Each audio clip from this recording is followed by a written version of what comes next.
Today, the US dollar finds itself in a situation of a double risk. On the one hand, optimism about artificial intelligence technologies and the imminent rate cut are fueling bullish sentiment in the equity markets. But at the same time, faster than expected growth of the US economy on the back of uncontrolled inflation reduces the likelihood of a rapid change in the monetary policy in the United States. Such fundamentals prop up the US dollar. Recently, analysts come up with more and more arguments that the Federal Reserve could maintain the current rhetoric for a long time. In this case, the US dollar will ensure its dominance in the G10 group.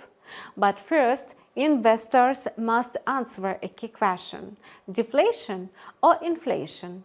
Inflationary pressure in the United States will force markets to abandon expectations of a rate cut in June, so the US dollar will reinforce its bullish momentum across the board. On the other hand, a CPI of 0.2% or lower is a direct indication of a deflation. That's a decline in the consumer prices amid a flagging economy. In this case, the chances of a Fed's rate cut in June will increase significantly and trigger a sell-off of the US dollar. For this reason, the US inflation report published today has caused such a stir among investors. After strong economic data and the stunning employment report for the US private sector, fresh statistics can add even more confusion to the prospects for monetary easing. Not surprisingly, the US dollar index opened cautiously today and consolidated in the corridor of 104.03 to 104.17 before the data release. However, its following rally reveals the content of the US inflation report.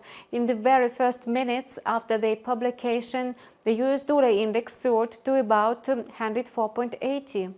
The S&P 500 gave a sharp response to the CPI for March in the United States, and the S&P 500 has already surged by 9% since the beginning of the year. The new forecast of the analysts, which we mentioned in our yesterday's video, suggests its rise by another 6%. Moreover, the boom of artificial intelligence has greatly distracted investors' attention from a traditional stock criteria. Perhaps the red-hot report will return stock investors back to reality.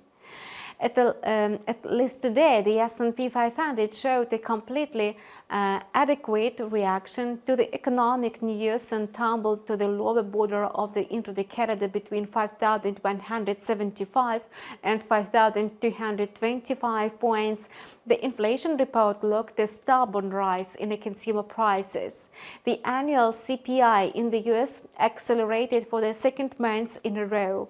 In March, it climbed by 3.5% after the February figure at 3.2, and the actual score is an uptick higher than the estimated increase of 3.4%. The core CPI, which excludes volatile food and energy prices, stayed flat at February's three-year low of 3.8%. Besides, consumer prices in the United States grew at the same pace of 0.4% in March from a month ago. In the light of the red-hot inflation report, the ECB policy meeting looks like some kind of insignificant event. As a matter of fact, this is how it is. Indeed, the decision, which the regulator should announce tomorrow, does not raise any questions, and the ECB is widely expected to put the key interest rate on a hold.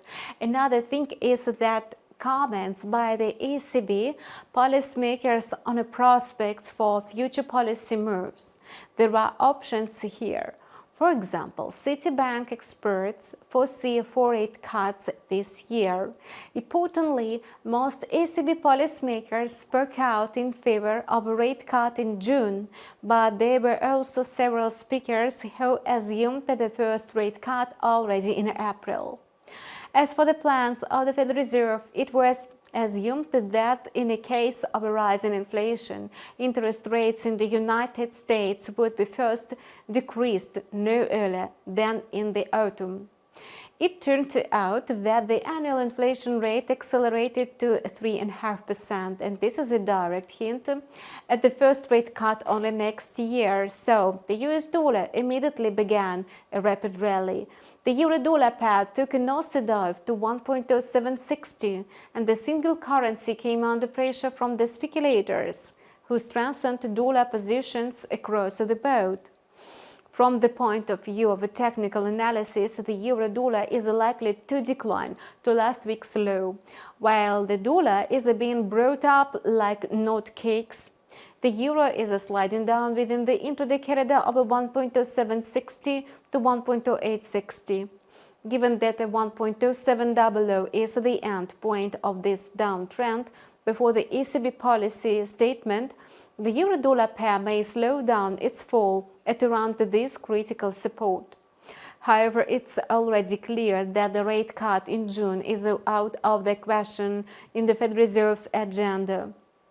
Thus, we can talk about the first strong bullish wave of the US dollar this year, which affects all major currency partners. Meanwhile, the yen is now literally in a catastrophic situation, and the yen collapsed to 252.7 against the greenback overnight. Such weakness will almost certainly require urgent forex interventions by the Bank of Japan. For oil prices, the strengthening of the US dollar should also become a strong factor of pressure. However, the influence of geopolitical factors on oil prices is so great that even nullifies to some extent the influence of the greenback. That's at the best. The strong US dollar only slightly capped the growth of oil prices in the previous range over 89 to 91, and this allowed Brent to remain around the same $90 per barrel, but at the same time it's clear that oil will not be able to show such resilience for long. If the greenback continues to grow in confidence, this will affect oil too sooner or later. Its price will be forced to go into a correction and become cheaper. Moreover, oil is already heavily overbought. Benchmark Brent futures fell by about 1% today, but the price move did not lead to radical changes on the trading chart. The main catalyst remains the inflation background, and technical analysis plays a secondary role. You have watched the market review by InstaForex analyst for Wednesday, April 10. Subscribe to InstaForex TV channel and we keep you updated on all market developments. Feel free to ask any questions and leave your comments. I'll see you online tomorrow.